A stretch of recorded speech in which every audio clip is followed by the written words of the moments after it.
Hey, Dr. Packle. I'm going to discuss some of the things that I have learned in the Constitution after reading over it. First, we are going to start with the Congress and what I've learned about the Congress in Article 1.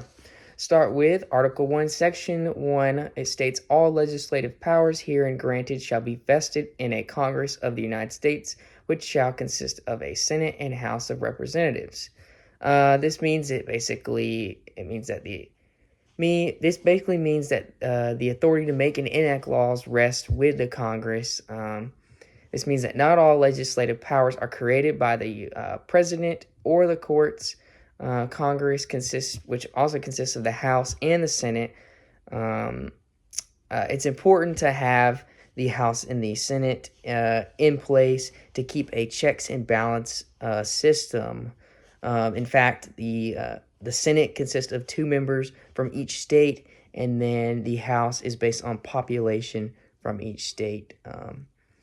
This system gives each state equal representation.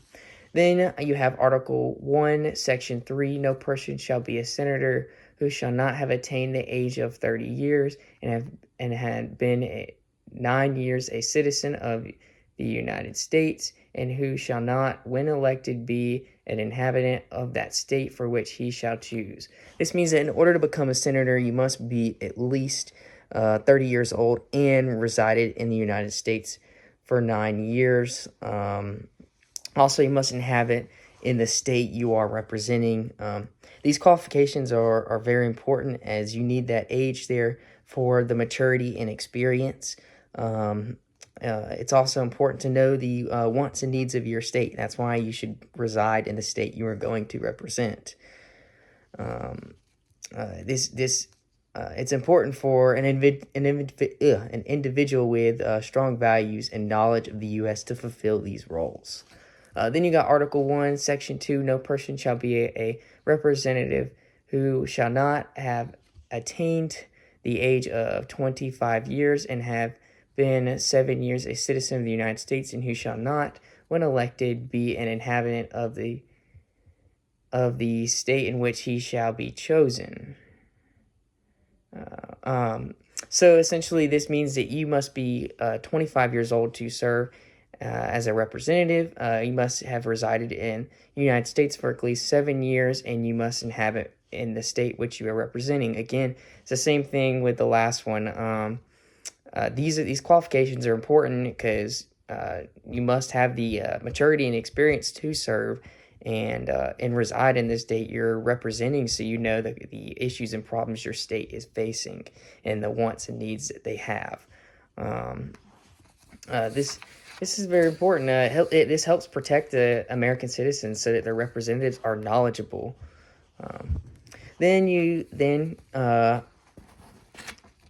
Part 2, which basically describes what I learned about the president in Article 2. In Article 2, Section 1, it states no person except a natural-born citizen or a citizen of the United States at the time of the adoption of the Constitution shall be eligible to the office of president. Neither shall any person be eligible to the office who shall not have attained the age of 35 years and been 14 years a resident within the United States.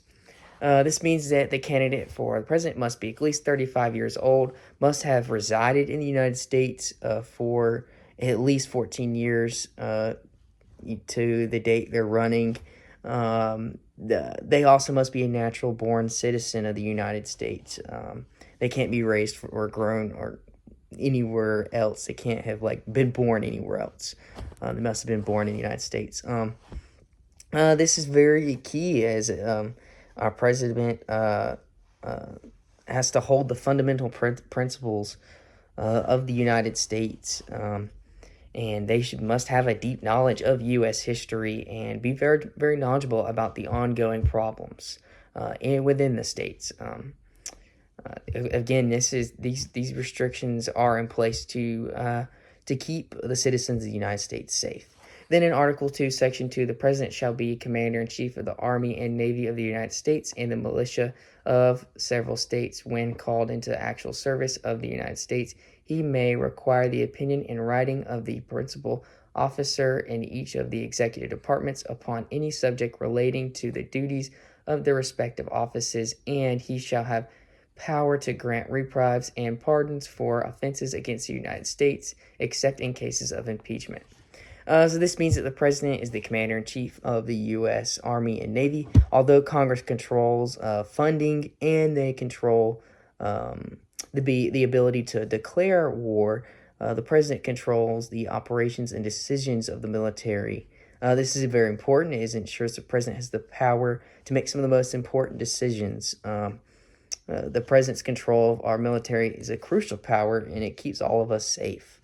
Then you have Article 2, Section 2. The president shall have the power to fill up all vacancies that may happen during the recess of the Senate by granting commissions, which shall expire at the end of their next session. Essentially, this means that the president has the power to fill vacancies in the government, yet this power can be abused by putting unqualified people in certain positions. And traditionally, the government, the Senate fulfills the roles of the federal judges and like the executive officers. But when the Senate can't fulfill these roles, the president has to step in and fill these roles to keep everything running smoothly. You have to have a quick action to fulfill certain positions. That's why this is important, because you can't have open positions not filled for an ongoing amount of time.